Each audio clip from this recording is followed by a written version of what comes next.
क्या कोई व्यक्ति भगवान की 9-9 घंटों तक पूजा कर सकता है?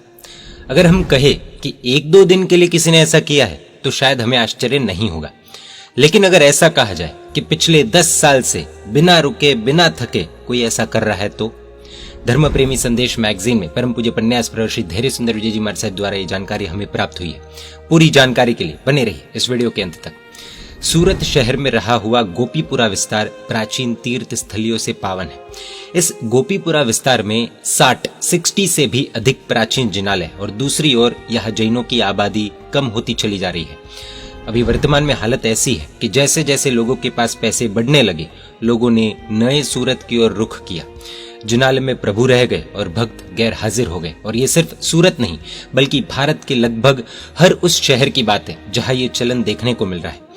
बात करें गोपीपुरा सूरत की तो जहां रोजाना सुबह होते ही भक्तों की भक्ति एवं घंटनाद की ध्वनि से गोपीपुरा गूंज उठता था, वहां सन्नाटा सा छा गया है। पाषाण के बड़े बड़े भव्य प्रभु जी की पूजा पुजारियों के द्वारा ही संपन्न होने लगी थी। तब धातु के छोटे छोटे प्रभु जी की पूजा कौन श्रावक करता होगा, एक बहुत बड़ा प्रश्न था। करीबन 10 साल पहले एक युवा श्रावक ने इस परिस्थिति को देखकर मनोमंथन किया। रोजाना एक जिनालय में वो अष्टप्रकारी पूजा कर रहा था, लेकिन अन्य जिनालयों में प्रभु पूजा की होने वाली उपेक्षा इन्हें चुभने लगी। इनका किया हुआ मनोमंथन सिर्फ विचार तक सीमित नहीं रहते हुए सम्यक परिवर्तन का कारण बना। वो युवा श्रावक भाई का नाम अल्पेश भाई। गोपीपुरा में एक फ्लैट में बरसों से उनका परिवार रहता है। धीरे धीरे उनके भाई वगैरह कई लोग वहां से नए सूरत में बस गए। उन्हें भी कई बार कहा कि अब अपने समाज के घर इस विस्तार में यानी कि गोपीपुरा विस्तार में न के बराबर है, तो आप भी यहाँ पर आ जाइए। लेकिन अल्पेश भाई ने सोचा कि यहाँ प्रभु भक्ति की समस्या का समाधान क्या है, मैं उपेक्षा नहीं कर सकता। समाज से पहले, दुनिया से पहले, खुद से पहले भगवान को रखा, प्रभु भक्ति को रखा। 10 साल पहले किसी धन्य पल में उन्होंने रोजाना सुबह 7 बजे से अलग अलग जिनालयों में जाकर परमात्मा की अष्टप्रकारी पूजा करना शुरू किया। रोजाना शाम 4 बजे तक उनका ये पूजा का कार्यक्रम जारी रहता था। बिना किसी भी प्रकार के वेतन या बहुमान अल्पेश भाई 9-9 घंटे, कभी कभी तो 10-10 घंटे तक लगातार प्रभु की पूजा करते हैं। इस पूजा के दौरान शरीर के आवश्यक कार्य यानी कि पानी पीना, बाथरूम जाना, भोजन करना इत्यादि पर पूर्ण रूप से उनका स्टे ऑर्डर रहता है। मतलब वे रोजाना बिना व्यवधान, बिना कोई समस्या पूजा हो पाए, इसीलिए शाम 4 बजे के बाद ठाम चौहविया रेकाशना करते हैं। मतलब शाम 4 बजे के बाद जब पूजा के वस्त्र बदलकर सादे वस्त्र पहनते हैं, तब वे एक ही जगह पर बैठकर एक ही समय पर आहार और पानी लेकर शारीरिक आवश्यकता की पूर्ति कर लेते हैं। इसके बाद सीधे अगले दिन बैठेंगे, तब मुंह में पानी या अन्न का दाना जाएगा। लगातार 10 साल से वे इसी तरह रोजाना ठाम चौहविया रेकाशना करके प्रभु भक्ति करते हैं।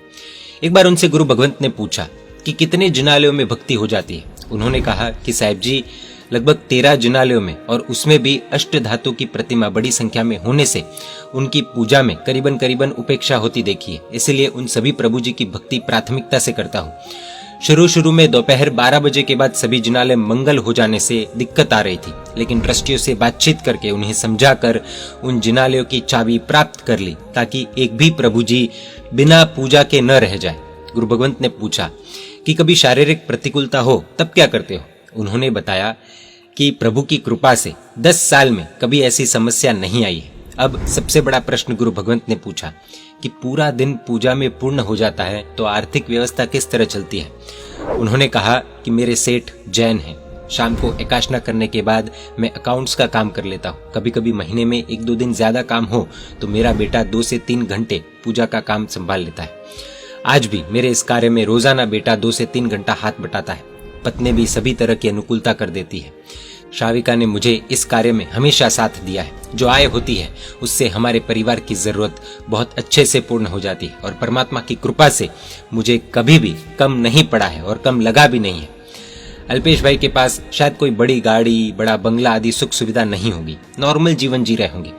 कोई बड़ा बैंक बैलेंस भी नहीं होगा, आम आदमी की तरह ही उनका जीवन होगा। लेकिन फिर भी इनसे अगर पूछेंगे कि क्या आप खुश है, तो वे कहेंगे अत्यंत खुश है, अत्यंत सुखी है, क्योंकि जीवन में परमात्मा की भक्ति है, परमात्मा की कृपा से सैटिस्फैक्शन है, परिवारजनों में भी संतुष्टि का गुण है। कहते हैं ना, जो प्राप्त है वही पर्याप्त है। पूज्य धैर्य सुंदर विजय जी महाराज साहब और अल्पेश भाई बचपन में तपोवन संस्कार धाम नवसारी में दोनों एक ही कमरे में रहते थे, एक ही कक्षा में साथ साथ पढ़ते थे। गुरु भगवंत ने उन्हें पूछा कि क्या ये प्रभु भक्ति आगे भी जारी रखने का विचार है? उनका जवाब अनएक्सपेक्टेड था, बहुत ही सुंदर था कि ये प्रभु भक्ति मैं कहाँ कर रहा हूं, ये तो प्रभु करवा रहे हैं और जब तक करवाएंगे तब तक करता रहूंगा। 10-10 साल से ऐसे भीष्म कार्य को करना और अपने भावों को बढ़ाते रहना, उसका श्रेय भी परमात्मा की कृपा को देना, ये इस युग में पंचम आर्य में चमत्कार से कम नहीं है।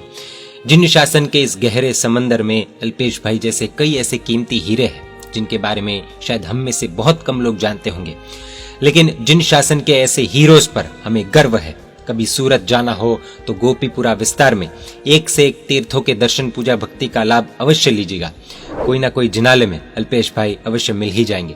गुरु भगवंत कहते हैं कि कंपटीशन और कंपैरिजन के इस युग में लोगों के बंगले, गाड़ी और तरक्की देखने पर भी अल्पेश भाई के मन में किसी भी प्रकार की दीनता या चिंता की बात तो दूर, उल्टा चेहरे पर उत्साह, उल्लास और आनंद भर भर के दिखता है। वो काबिले तारीफ है। धन्य प्रभु भक्त, धन्य प्रभु भक्ति, धन्य जिन शासन। जय जिन शासन, जय महावीर।